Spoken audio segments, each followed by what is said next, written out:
Why you feel trapped, a Zen story on breaking free. Right now, there is a hollow, thinned, and remarkably cold sensation settling deep into your lower ankles, your Achilles tendons, and the flat pads of your heels. It is the specific somatic imprint of a profound, late-night regret, the sudden, quiet panic that arises when you realize you have traded years of your life for an impeccably safe, highly predictable routine that ultimately starved your personal expansion. You feel a heavy sorrow for the paths you never took, the risks you declined out of a fear of failure, and the small, confined circle you have walked in for so long. Your lower limbs carry the exhaustion of this internal stagnation, holding a restless ache that comes from realizing you have stayed completely still while pretending you were moving forward. The immediate environment of your room is adjusting to the deep, silent hours of the late evening. Outside, the night holds the faint rustic scent of freshly ground winter rye and the crisp coldness of frost forming on dark shale pathways. Inside, a low shadow from a woven wicker storage chest leans against the far baseboard, while the steady, rhythmic hum of a small clay water fountain on your desk provides a continuous, unhurried baseline of sound. The cool, textured linen beneath your lower legs begins to absorb the restless heat of your self-judgment, inviting the tightly wound tendons in your ankles to release their hypervigilant grip.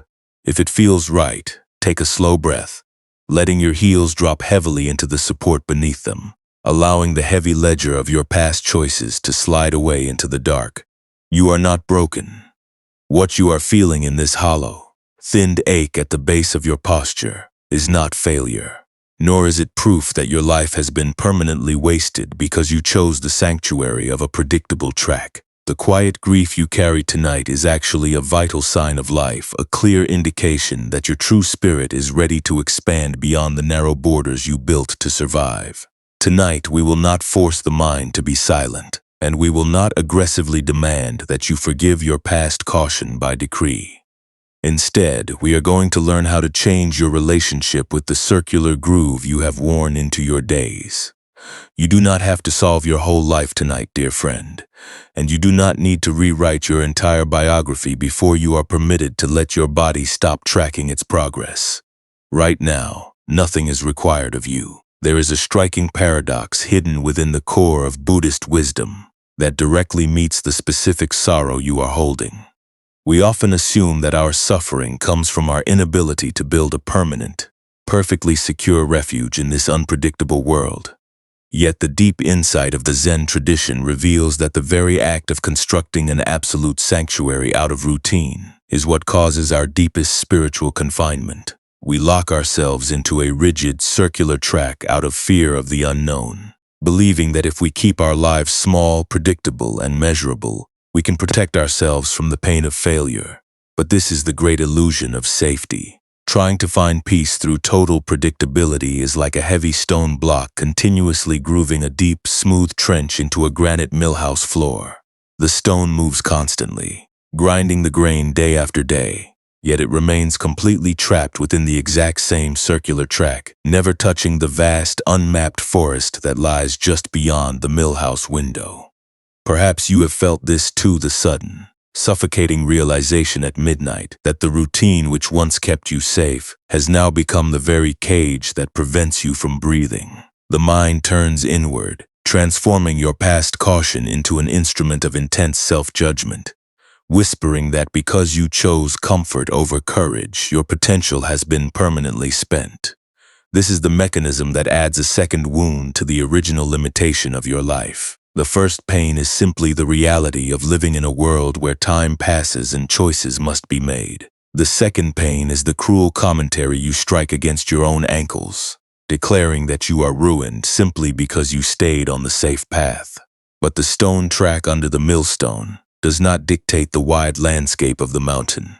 The circular path you have walked is merely a design drawn on the floor, completely unable to diminish the vast, unmeasured depth of the awareness that is watching it tonight.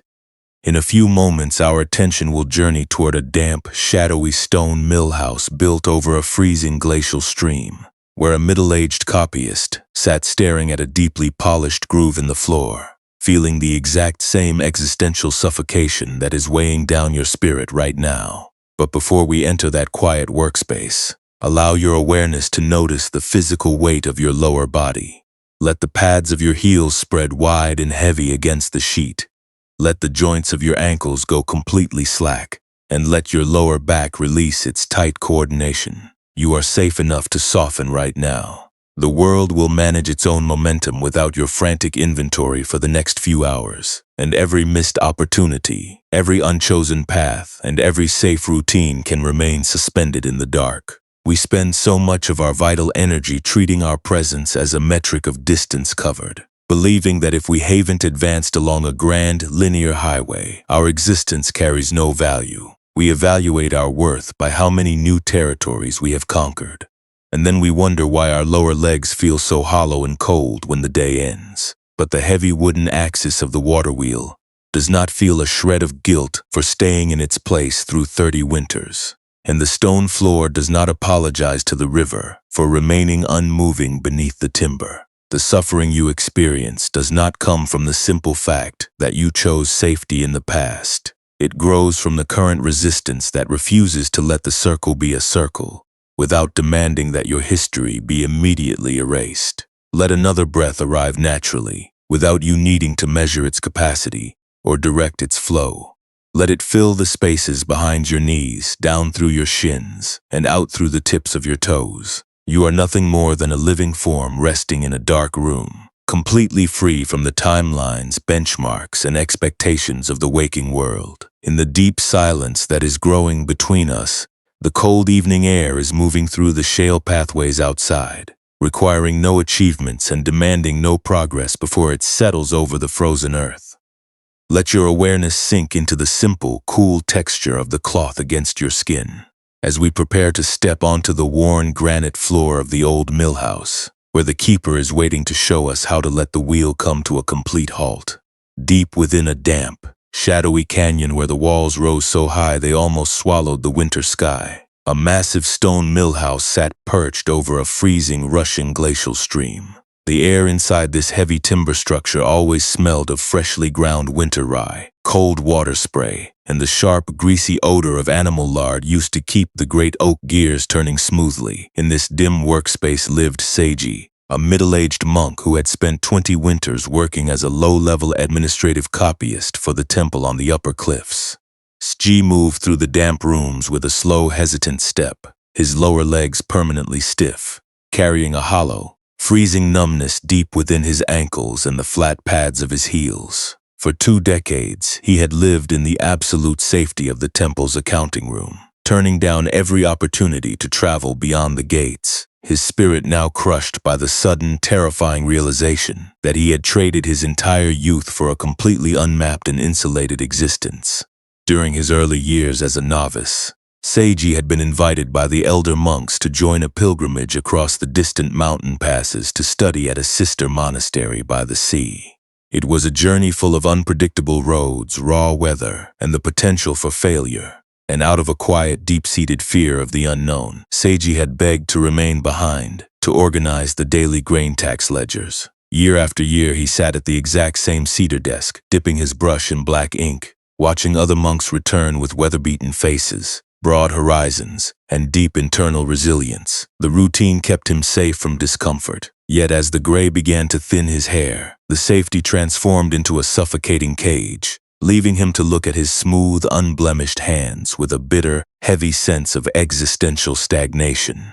He felt he had walked thousands of miles in his thoughts, yet his feet had never truly touched the earth. The keeper of this roaring riverside mill house was Master Bankei, an elderly, blind monk whose remaining senses were so sharp he could identify the variety of grain being ground simply by the texture of the dust in the air. Bankei spent his days sitting on a low stool near the main machinery, his body completely at ease despite the deafening, low rumble of the water wheel vibrating through the floorboards. He was intimately familiar with the specific weight of Seiji's regret, recognizing the hollow, thin stride of the copyist whenever he dragged his stiff heels across the granite stones. On a morning when the mountain frost had turned the outer shale paths into slick ribbons of white ice, Bankei asked Seiji to assist him in checking the main grinding chamber.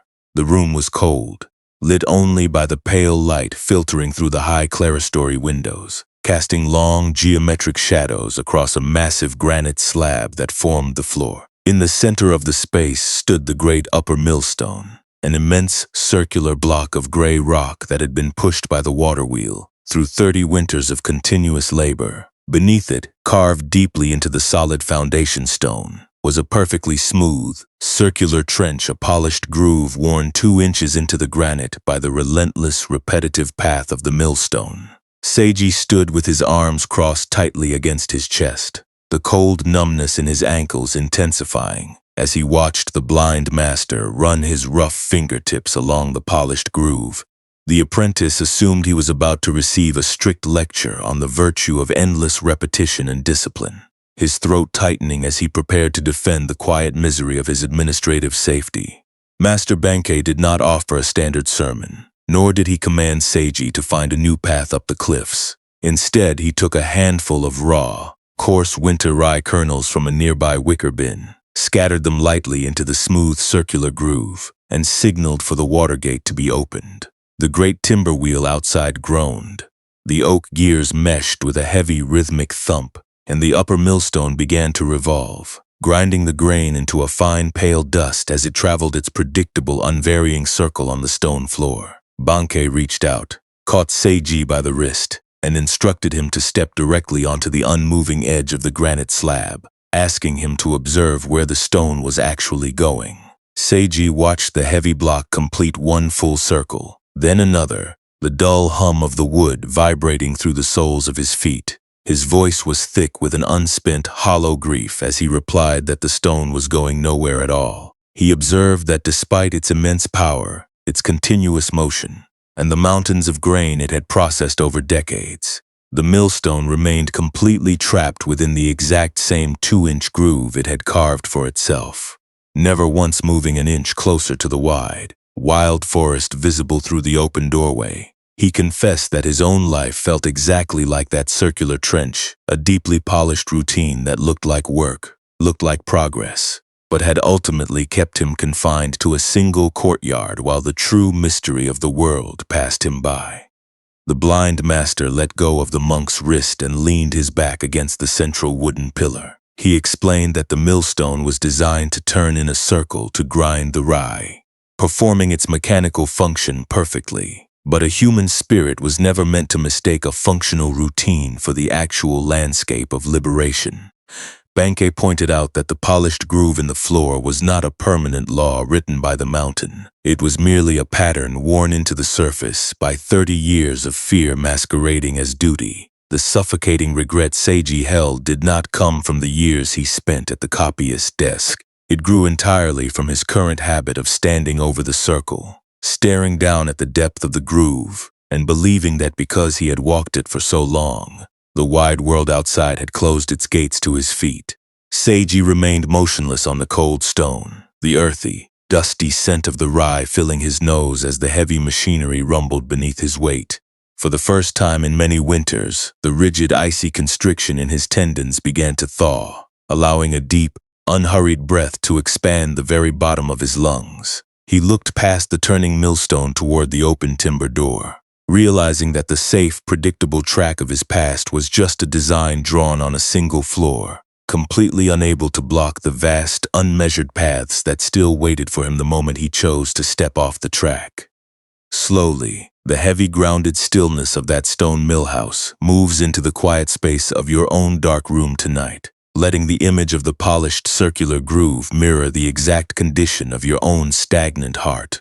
You have been lying awake, tracking the miles you didn't walk, measuring the depth of the safe routine you carved out of fear, and letting the length of your caution convince you that your spirit is permanently trapped. You have believed that because you chose the sanctuary of a predictable circle in the past, your capacity for expansion has been spent. But the vast, unmeasured territory of your true nature remains completely open, entirely indifferent to the number of circles you have run. Let the millstone rest in the dark, allowing your awareness to settle into the wide, unmapped space of this single hour. This reflection on the polished groove worn into the granite floor is not telling us to stop feeling our human sorrow, nor is it asking us to become cold, unyielding creatures who remain completely numb. when we realize we have spent years operating in a state of numbing safety. It is not a demand to cultivate a state of forced indifference, where we pretend that trading our potential for a highly predictable routine does not carry a genuine heavy sting. Instead, it is revealing an internal movement that is much quieter, a gentle shift in perspective that allows us to recognize a circular track in our history without allowing that single groove to become a cage that permanently traps our present vitality. The persistent, cold numbness that sits deep within your ankles and the pads of your heels tonight does not survive simply because you made risk-averse choices in the past. The deepest suffering takes root when the mind insists on holding that safe routine as the absolute, unchanging boundary of your entire destiny.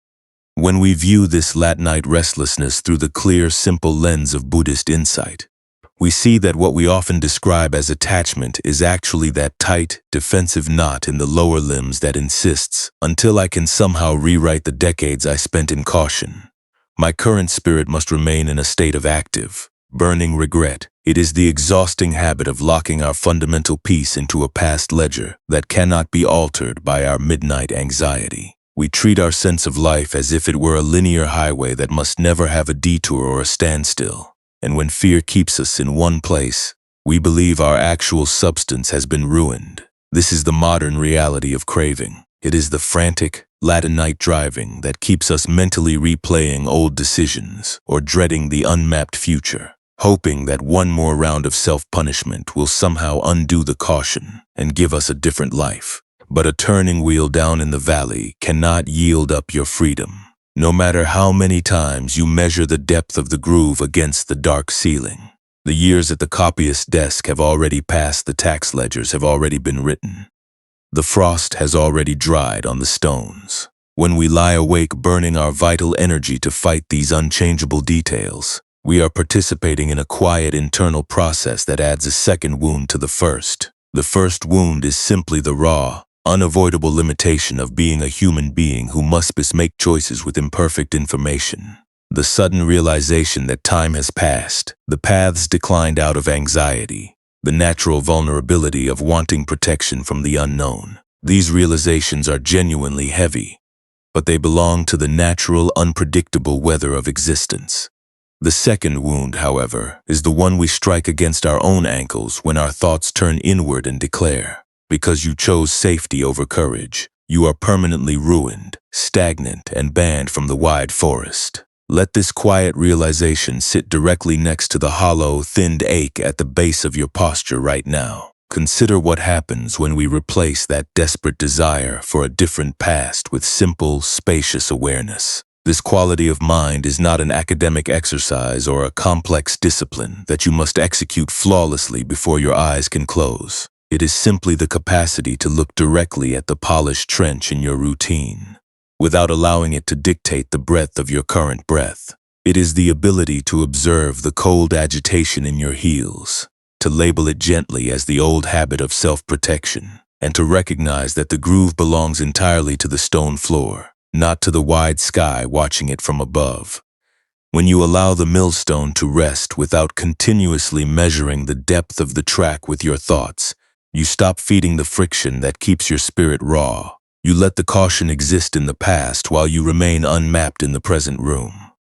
Impermanence, when translated into the immediate texture of your evening rest, becomes an immense sanctuary for a regretful heart. It acts as a gentle reminder that the track you have walked is not a solid, unchanging monument trapped inside your body. That predictable routine is a temporary pattern that characterized your yesterdays. It has no physical substance, no structural weight, and no ability to touch the living form resting against your sheets tonight. The body lying in this room is entirely separate from those old accounting books, its ankles capable of relaxation to a clean, ancient rhythm that has never been restricted by the walls of a courtyard. You do not have to force your current heart to beat in agitation just to maintain a protest against a track that lives only in your memory. True letting go does not mean you abandon your desire for growth, or that you pretend the stagnation did not feel painful. It means you stop using the distance you think you lost as a metric to determine whether you are permitted to take a full, Unhurried breath in the dark. It means you acknowledge the deep groove in the floor. Look at the stone with a soft, non-judgmental eye, and then allow the water wheel to be locked for the winter without demanding that the granite become smooth before you are allowed to sleep. When you drop the expectation that your path must always be a straight line of constant triumph, you discover that true compassion is the willingness to stand in your own unmoving center and hold your weary heels with a tenderness that requires no external miles to justify its presence. In a moment, this path will lead us into a soft, internal practice where we can begin to experience this spaciousness within our own skin using the rhythm of our own presence. But right now, notice how effortlessly your body is managing its own survival in the charcoal shadows, completely unconcerned with the roads you didn't take during the daylight hours. Your pulse does not check the list of your achievements before it agrees to warm your feet, and your lungs do not demand a courageous adventure from the past before they open to receive the cool night breeze. You are already being sustained by a deep, natural intelligence that operates entirely outside the boundaries of human efficiency, resting securely within a night that requires no progress before it offers you its peace. If it feels right, let your attention gather very gently, right along the lower extremities of your posture, arriving at the exact physical boundaries where that hollow, thinned coldness has been anchoring its energy. There is no need to actively push the regret away, and there is no requirement to make your mind completely quiet by force. Simply notice the physical texture of the constriction, observing the tight pocket of stagnation in your ankles and heels, as if you were merely looking at a deep circular trench carved into a granite millhouse floor, without any urgency to erase the pattern running across its surface. As you rest here in the deep, slay-degree stillness of the late night hour, perhaps you can invite a slow wave of softening to move through the deep tendons of your lower legs. Let the small, rigid fibers surrounding your ankles loosen their protective grip, and let your heels feel heavy, as if they were sinking naturally into the cool, uncarved space beneath your body. There is no pressure to achieve a sudden state of profound emotional healing in this moment, and even just recognizing that your base still feels tight, guarded, or cold is entirely enough. You are simply taking stock of your own internal landscape, acknowledging where the mind has been buckle-strapping its armor against the vast uncertainty of the unmapped paths.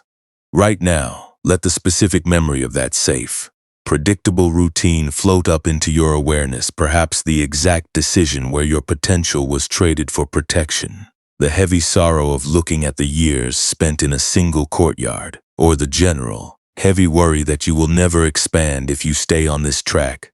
Do not try to analyze the regret of the choice, and do not try to fix the history of your caution. Instead, just name the emotional pattern that is currently tightening across your lower limbs. You might say to yourself, very quietly, this is the habit of tracing the millstone groove, or this is the old defensive fear trying to keep the path small. Just by naming it, you are stepping out of the dark, urgent internal trial and standing beside Master Bankei in the quiet millhouse, looking at the pattern from a place of unhurried safety. Imagine that your past choices are like that heavy granite millstone, pushed by the rushing waters of survival, its massive weight having worn a deep, smooth, circular groove into the foundation stone. Look at its gray curvature in your mind's eye. See how many times your thoughts have traveled that exact ring today, fixing your sight entirely upon the trench, letting that single line convince you that your entire spirit is permanently confined. In this quiet space, if it feels comfortable, imagine taking that heavy burning need for a different past, that persistent wish to erase the years of routine, and allowing it to rest quietly inside the smooth, dark circular groove on the floor. You do not have to fill the trench with your exhaustion, and you do not have to make the stone smooth. You are simply stepping back into your own breathing body while the machinery slows to a halt. Watch what happens to the internal space across your posture as you let the circle sit outside of your identity. Perhaps the image of the millstone track begins to change its texture under the steady, cool sweep of the night air. The earthy, dusty scent of freshly ground winter rye rises from the bins, filling the room with a clean, grounded quality that has nothing to do with the missed opportunities. The foundation stone does not collapse, and the floor remains completely solid beneath your weight, holding its space with absolute security. The groove does not diminish the capacity of the granite to support the timber pillars.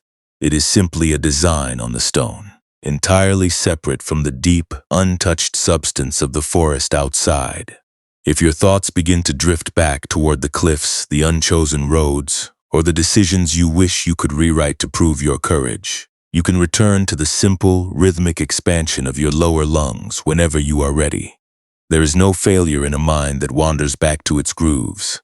The frost on the shale paths does not apologize for forming in the shade, and your memories are no different from that natural occurrence. They are simply shapes resting in your vast, unmeasured hall of awareness, and they cannot permanently trap your true self unless you choose to believe that you are the track in the stone. Nothing needs to be forced tonight, dear friend. You are not required to empty your heart of its stagnation through an act of sheer will. And you do not have to guarantee that your spirit will feel entirely light before the morning light arrives. You are simply a living form, letting the heavy, unalterable routines of the past rest on the dark floorboards, while the unmoving dark continues to cradle your heels, leaving your inner center wide, unmapped, and deeply at peace. High above the river canyon, where the rock faces flattened into drafty stone terraces overlooking a sprawling gray harbor, stood a remote master builder's workshop. The air in this elevated loft always carried the greasy smell of old animal lard used to preserve construction tools, the scent of seasoned cedar shavings, and the cold moisture blowing off the salt water far below. In this vast, open workspace lived Ren, an architect's designer whose hands were deeply calloused from handling iron rulers, but whose spirit carried a hollow, freezing numbness deep within his ankles and the flat pads of his heels for 30 winters. Ren had chosen the absolute safety of drawing identical square foundation walls for 500 city gatehouses, never once drafting a single curve, a soaring vault, or an unmapped tower. He had become a master of the predictable line. His professional biography built entirely on avoiding structural failure by keeping every project small, rigid, and safe from the judgment of the guild. During his youth as an ambitious apprentice, the city council had offered Ren the chance to design a great harbor pavilion, a structure that required innovative spans, a deep understanding of shifting tides, and a willingness to step into uncharted territory where the wind might challenge the timber frames. Terrified by the risk of public failure and the vast uncertainty of the unmapped harbor mud, Ren had stepped back into the shadows of the studio, pleading that he was better suited to duplicate the standard, predictable blueprints of defense walls. Year after year, he watched younger builders gather on the harbor docks, their skin weathered by storm and sea, their hearts made resilient by mistakes, while he remained inside the loft, protected but hollowed out by the agonizing realization that he had traded his creative expansion for pure routine. His safety had turned into a thick, invisible wall, leaving him to look at his vast rows of identical square drawings with a bitter, heavy sense of personal stagnation. The overseer of this high masonry workshop was Sister Shion, a silent stonemason, whose skin was as rough and gray as the limestone blocks she carved, and whose fingers moved over the drafting tools with an unhurried, steady discipline. Shion rarely gave direct advice on the layout of a life, spending her hours evaluating the structural integrity of foundations or restoring ancient instruments that had fallen into disuse. She was intimately aware of the specific weight of Ren's existential regret, recognizing the stiff, mechanical stride of the designer whenever he dragged his feet across the drafty floorboards of the loft. On an evening when the northern gale was rattling the cedar shutters, threatening to blow the heavy parchment sheets off the long wooden tables, Shion called Ren to her private workbench. Between them sat a delicate, oil-slicked wooden drafting compass, an ancient tool carved from ironwood and bronze, used by generations of master builders to map out arches and vaulting stones. However, the instrument had been neglected. Its central hinge had rusted solid at a single, unchanging angle, locking the two ironwood legs into a fixed circle that could only duplicate one exact width over and over across the paper. Tonight, as they prepared to plan the final gatehouse for the winter season, Ren looked down at the locked tool, the cold numbness in his tendons tightening into a familiar, defensive knot as he assumed he was about to be told to throw the ruined compass into the charcoal brazier.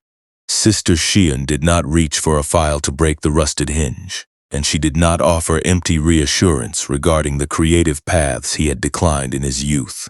Instead, she took a sheet of blank, rough-grained hemp paper, placed it squarely under the fixed ironwood legs of the compass, and gestured for Ren to trace the circle. The designer took the cold tool between his thumb and forefinger, spun it across the page, and watched the graphite line form the exact same predictable circle he had drawn for decades. Xian then reached out, placed her rough gray palm over the top of the instrument, and asked the designer to look past the graphite ring, inquiring where the true space of the drawing house was currently living.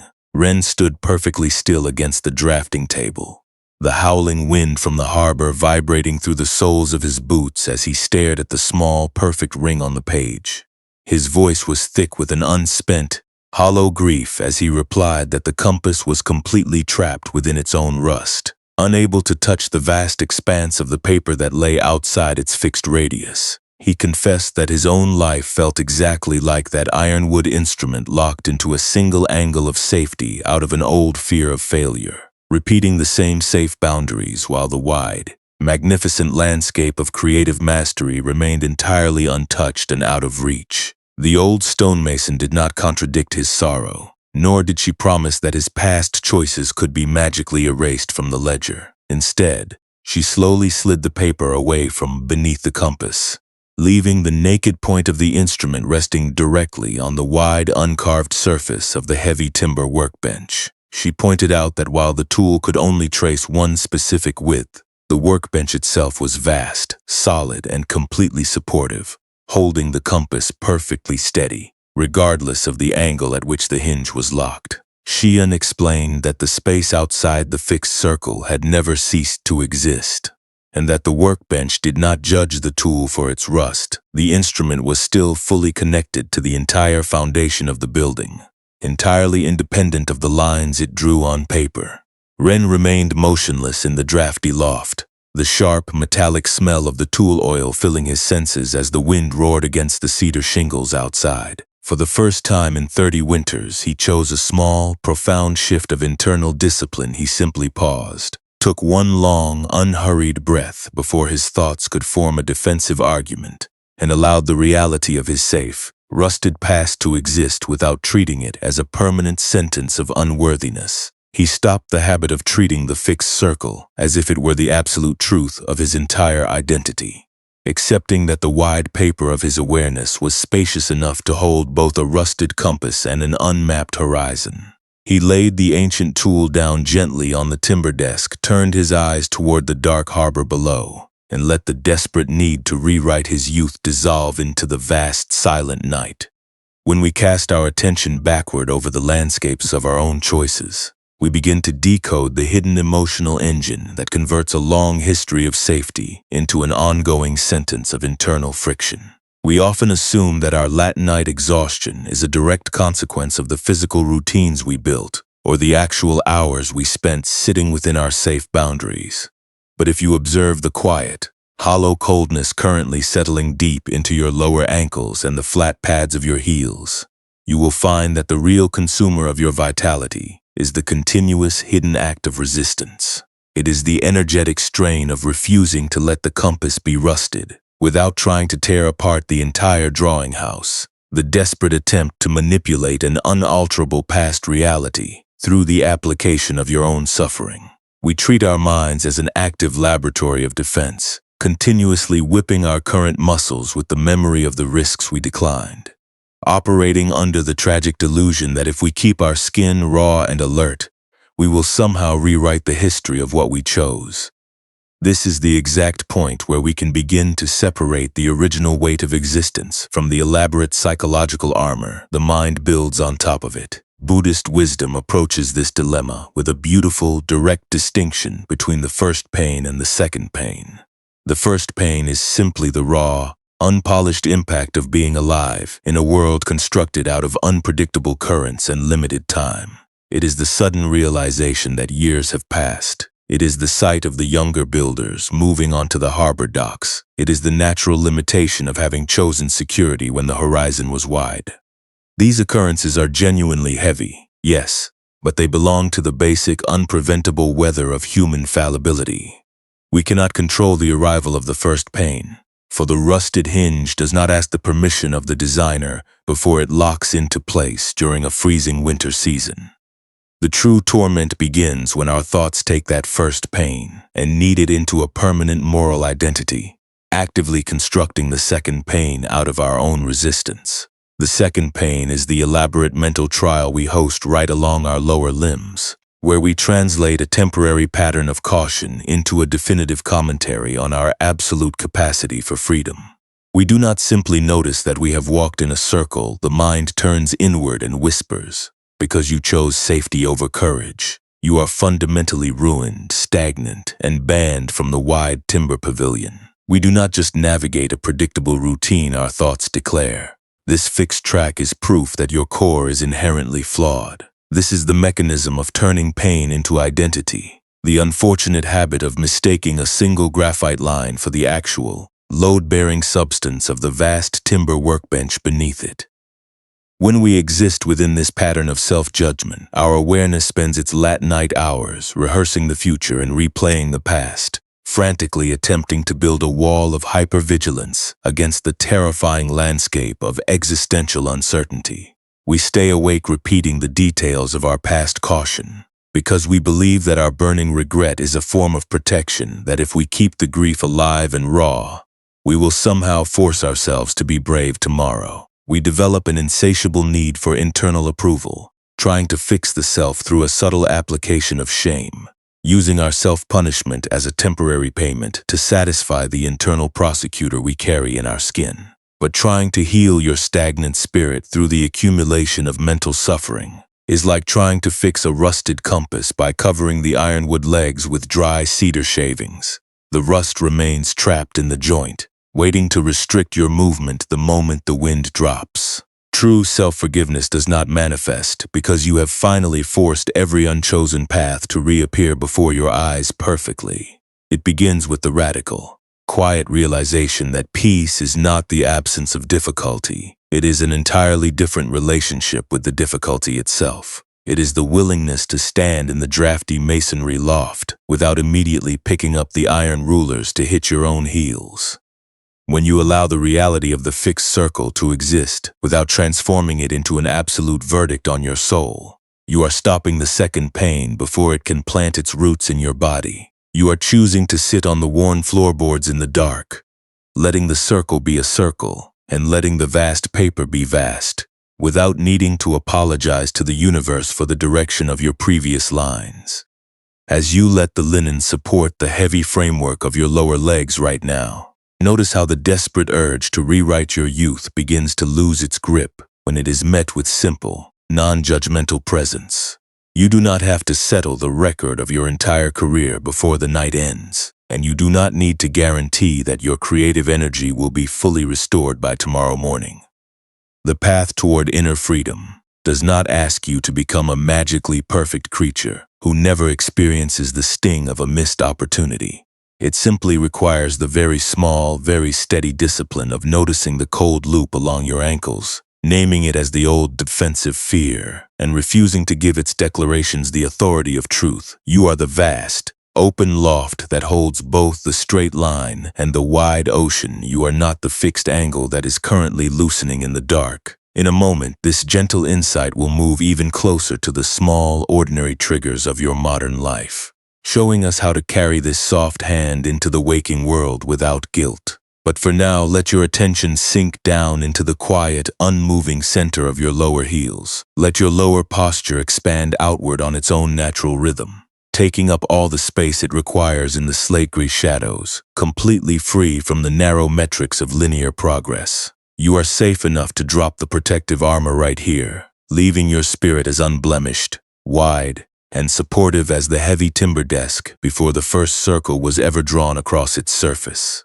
Now let this quiet understanding step softly across the centuries, moving out of the high masonry lofts and directly into the small, electric friction of your ordinary evening. The polished millstone groove and the rusted ironwood compass we have been exploring are not abstract puzzle, meant to live only inside an ancient scroll. They are the exact configurations of energy you hold down in your ankles and heels. When you lie awake at midnight, staring at the blank screen of your phone, waiting for a text message that might validate a choice or offer a sign of reassurance that you are on the right path. We live so much of our modern lives inside this digital hypervigilance, repeatedly checking our devices for an external metric of our worth, replaying a minor mistake or a perceived career stagnation as if the repetition could somehow alter the years we spent choosing the safety of a predictable track. We pretend to be completely okay during the daylight hours, smiling while feeling an immense heavy thickness inside our chest, carrying the constant worry that we are fundamentally falling behind in life, or that we are simply not enough compared to the smooth, flawless timelines we see others displaying on our feeds. You can begin to transform this exhausting mechanism right in the middle of the very moments that cause your breathing to shallow. Recognizing that peace is not an allure-nothing victory, but a quality practiced in the smallest, most unexceptional slivers of the day. When you find yourself caught in the frantic urge to control a relationship, check your notifications for validation, or fear the absolute uncertainty of the future, you are fully permitted to pause. A single slow breath taken before you check your screen or review your past paths is a profound form of wisdom. It is a quiet somatic realization that not every self-critical thought deserves your immediate obedience, and not every heavy feeling is an absolute command that must be followed into a Latinite internal courtroom. You are simply stepping out into the wide room of your own presence, letting the cool, rustic scent of the winter rye pass over your mind without allowing it to compromise the permanent, load-bearing foundation of your true core. Perhaps you have spent years operating under the unconscious law that your right to rest must be bought with a continuous display of visible progress, and that wanting to let your eyes close while your grand goals remain unmapped is a form of guilt-ridden failure. We treat our rest as an identity that must be earned through absolute efficiency, fearing that if we stop tracking the lines or analyzing our caution, we will be left stranded in the dark. But the locked wooden iron compass does not feel a shred of remorse for sitting empty on the dark timber bench, and the heavy grinding wheel does not apologize to the rushing river for letting its gears come to a halt in the frost. You can rest without earning it first. Your exhaustion is not a moral debt that must be settled through hours of overthinking. It is simply the natural voice of an internal posture that has run out of momentum from trying to carry the weight of a lifetime's worth of unchosen paths. It is entirely possible to care deeply about the work you produce, the relationships you nurture, and the growth you desire without gripping their outcomes so fiercely that you crush your own heels on the defensive armor. When we attempt to control the future or rewrite the past through the continuous application of our own shame, we are acting like Wren before his drawing paper was moved, refusing to let the reality of the fixed circle exist as a single mark on a vast timber workbench. True inner freedom begins when you allow your living biography to be offered to the world with a loose, receptive hand. You can maintain your daily responsibilities, contemplate a new direction, or rest your body with the simple, unforced presence of rough-grained hemp paper on the desk, letting the pattern exist without demanding that it return to you with a guarantee of absolute certainty. The next time the creeping coldness of existential regret settles deep into your lower limbs, when you find yourself comparing your hidden, quiet routine to the manufactured triumphs of those around you, look down at the quiet weight of your own body and take a slow breath. The risk you declined or the safe career you chose is merely the external weather of a long, unpredictable human existence. You do not have to pretend the heavy stagnation did not happen, and you do not have to force an immediate state of complete transformation before the raw edge of your grief has even cooled. It is completely enough to sit with the uncertainty of your own unfinished life, letting the irregular fragments of your day rest on the stone floor, without needing to stamp them with the label of permanent failure. In a few moments, the remaining definitions and scorecards of the daylight hours will dissolve entirely into the dark, leaving nothing but the vast protective space of this midnight room. As your limbs prepare to surrender their final defensive postures, release the illusion that you must map out every single vaulting stone of your future before you are permitted to let your ankles relax. The accounts of the day carry no authority in this quiet sanctuary, and the unresolved routines can remain suspended in the cool frost outside your window. Let your attention drop back down into the steady, unhurried rise and fall of your lower heels, knowing that the load-bearing substance of your true nature is already fully intact, completely wide and entirely at peace. The dark hour has fully arrived now, and the quiet gravity of the night is settling over your bed like the thick, unmoving mist that holds the river canyon in absolute stillness. Every single effort you made today, every circle you replayed beneath your heels, and every anxious reach for reassurance has dropped its momentum, dissolving into the silence of this slate-gray room. The heavy, unalterable stories of the valley are no longer pulling at your ankles. They have slid away, falling through the floorboards into the quiet earth, leaving your internal space completely empty, spacious and cool. Your lower limbs and your heels are sinking a fraction of an inch deeper into the support beneath you, as if the heavy wood of your inner nature were finally remembering its relationship with the steady, unmoving foundation of the mountain. Let your breathing become very small, very quiet, and entirely effortless. There is absolutely no need to regulate the air as it moves down through your throat. The lungs know how to expand and soften on their own time, like the slow, steady movement of the mountain breeze passing directly through the empty bays of the timber loft. With every long, unhurried release of breath, the tight, defensive clenching that you held across your lower tendons is letting go of its grip. The discordant lines of your past caution are no longer being tracked or verified by an internal court case. The iron rulers have been dropped onto the drafting tables. The square blueprints are resting in the dark, and the shale pathways have completely vanished beneath a blanket of silent, protective dark. You have permission to stop solving your life for tonight. The polished grooves, the locked hinges, and the strategies for tomorrow do not require your presence. While the harbor is cold, they can remain suspended in the shadows outside your window, completely separate from the living form that is resting here in the quiet. You are under no obligation to repair your entire biography before your eyes are allowed to close. You are permitted to be unwritten, unmeasured, and completely finished with the trial, resting within the safe sanctuary of an uncompromised night that asks for no progress before it offers you its blanket of rest. The teaching of the high stone terrace is settling deep into the marrow of your bones now, filling the heavy spaces across your lower posture with an enveloping tenderness.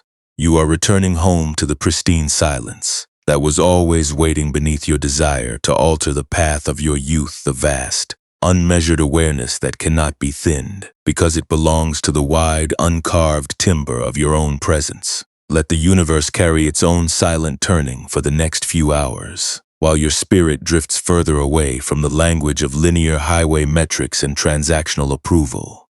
Your ankles are loose, your heels are heavy like damp limestone resting in the shade, and the cool, still rhythm of the evening is cradling your weary body as you prepare to slide away into a deep, peaceful, and dreamless sleep. What if the wide paper of your life has always been completely whole, entirely independent of the single circle the rusted instrument drew upon it? The graphite mark left on the surface of the paper does not diminish the grain of the oak table beneath it, and the vast sky stretching over the harbor does not shrink simply because a builder draws a square room to keep out the wind. All the frantic, heavy weight that compressed your heels during the day, the exhausting effort to measure whether you have moved far enough or fast enough, and the sharp regret over the paths you declined out of fear, all of it is losing its hold under the immense, cool dark of this late hour. The mind can finally lay down its heavy compass because the space you occupy tonight cannot be locked away by an old choice, nor can your true depth be measured by the length of a single path. You are simply here, a living presence breathing in the quiet, completely separate from the boundaries that were drawn in a yesterday you have already left behind. When we look directly into the wide, windless space of your own internal presence, we find that our true capacity for liberation is not a destination reached at the end of a long straight highway. It is much more like the profound, load-bearing timber of the vast workbench that allows a rusted instrument to trace its tiny circle while the remaining wood continues to hold its ground with absolute stability. The stagnation that felt so cold and hollow in your lower limbs tonight was never your core reality. It was merely a temporary design running across the surface of your memories. You do not need to fill the old grooves with your current exhaustion, and you do not need to force a different life out of a past that is already dried. You only need to remain still, heavy, and entirely present, letting the fixed track sit on the floor until the restless friction runs completely out of air. Think of how much vital energy has been traded in the effort to maintain a flawless line in an unpredictable world, to force a fearful mind to be courageous before you permit your own heels to find comfort. That constant holding, that perpetual readiness to defend your choices against the judgment of your own thoughts, is the very thing that has left your posture feeling so thinned and cold at the end of the day. But tonight, the drafting tables are dark, and the machinery is still. The caution of your youth is not a permanent flaw in your soul. It was simply an event that occurred in a changing world of uncertainty, completely powerless to diminish the deep, uncarved nature of the spirit resting against your linen tonight. You do not need to rewrite your career before you are allowed to rest, and you do not need to change your history before your eyes are permitted to close. Let your attention sink down even further now, moving past the soft expansion of your chest and settling into the absolute immobility of your lower heels. Feel the profound, grounding weight of your body as it yields entirely to the support beneath you, completely cradled by the quiet intelligence of the earth. The stone mill houses have held the weight of the winter rye and the freezing river water through thousands of seasons without needing a single mile of progress to justify their existence. And they are fully capable of holding your weary limbs tonight. You do not have to hold the weight of your achievements anymore. Every unchosen road, every safe routine, and every modern comparison can remain exactly where it fell on the path outside, losing its structural power in the cooling night air. The breathing of your body is becoming so thin, so quiet, and so effortless that it feels like nothing more than a faint whisper of wind moving through an empty loft after the shutters have been fastened for the winter. There is no longer any separation between the immense silence of the harbor and the stillness that is expanding within your own skin. The thoughts that were replaying your past caution a few hours ago have turned into pale, translucent shadows, dissolving into the deep, unmeasured pool of your awareness without leaving a single line behind. You are returning to the ancient, untroubled home that existed long before the first track was ever worn into the stone, the silent, uncarved space where you are already wide, already safe, and already deeply at peace. Let the final definitions of the day slip away entirely now, leaving your spirit as wide, hollow, and unbothered as the vast workbench resting in the evening shade. There are no accounts to balance, no circles to justify, and no versions of your courage to defend in this beautiful, protective dark. The universe will manage its own paths without your assistance, and the morning will bring its own light when the time is right. But right now, in this single pocket of pure presence, nothing is required of your feet but the simple willingness to drop the weight of the track and rest. Let your mind dissolve completely into the heavy, rhythmic peace of your body, allowing your weary soul to slide effortlessly into a deep, peaceful, and dreamless sleep. The deep slate-degree shadows continue to pool quietly around the edges of the room, cradling the heavy framework of your lower limbs just as the dark winter mist folds over the stone terraces without asking the cedar timbers to change their grain. We accumulate a deep, silent exhaustion when we treat our own memories as a constant repair project, turning a small, predictable path over and over in our thoughts, as if our fundamental safety depended on forcing an unyielding history to rewrite itself. But the dark timber floor does not refuse to support the weight of the compass, because its hinge carries the rust of ancient caution, and the night does not require the strands of your achievements to be perfectly aligned before it agrees to cool the fever of your day. You are fully permitted to step away from the exhausting habit of acting as the guardian of your own stagnation tonight, leaving the unfinished ledger of your regrets wide open on the desk, completely done with the labor of demanding a different youth from a world that has already moved on. When we look directly into the spacious, unmoving hall right behind your eyebrows, we can see that true inner freedom is not a complex meditative achievement or a state of sudden, magical perfection that erases all human hesitation. It is simply the quiet willingness to sit on the worn floorboards beside the fixed machinery, allowing the circle to be exactly what it is, without converting that past routine into a definitive commentary on your absolute worth. The mind creates the second wound when it takes the raw texture of a missed opportunity and kneads it into a permanent identity, whispering that because you chose the sanctuary of the courtyard, you are inherently exposed, thinned, and unprotected from the vast ocean. But the person who made those safe choices has already dissolved into the fluid stream of the past. The body resting against your sheets tonight is entirely new, its cells completely free from the old trajectory, its lungs breathing an air that has never been restricted by the walls of a previous year. Let the lingering tension along your jaw and beneath your ankles turn completely open now, as if the rigid knots were merely dry rye dust being carried away by a gentle internal wind. You do not have to solve the complications of your future before your eyelids are permitted to grow heavy, and you do not have to guarantee that your creative energy will look immaculately ordered by the time the morning light breaks across the room. The path toward an unshakable peace begins in these very small, unexceptional moments of the night when you notice a regretful thought arising. Name it gently as the old millstone, and refuse to give its harsh declarations the weight of absolute truth. You are the vast, silent loft that contains both the straight line and the wide ocean. You are not the fixed angle that is currently losing its grip in the dark. Your limbs are remembering their natural weight, sinking effortlessly into the deep support beneath you as the desperate urge to fix your biography finally runs completely out of momentum. The heavy iron tools of your daily performance have been laid down in the grass. The long, difficult effort of trying to buy your safety through absolute predictability is over, and the world asks nothing more of your hands for the next few hours.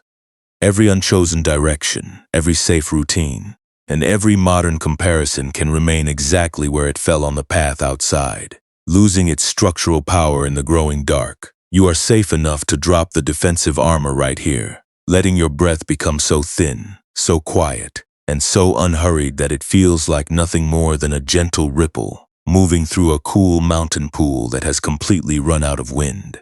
The separation between the wide, unmoving stillness of the canyon clearing and the spaciousness inside your own chest is fading away entirely now, leaving nothing but a clean, empty vessel cradled by the dark. The thoughts that were twisting into intricate knots a few hours ago are losing their sharp definitions, melting away like evening smoke dissolving over the distant ridges, until the stone face of your awareness is completely gray, blank, and untroubled by memory. You are home in the silent sanctuary of your own being, a clean and receptive vessel resting on the solid ground, entirely released from the requirement to produce a melody or justify your existence through a display of perfect symmetry. Let your mind dissolve completely into the heavy rhythmic peace of your body, allowing your weary soul to slide effortlessly into a deep, peaceful, and dreamless sleep.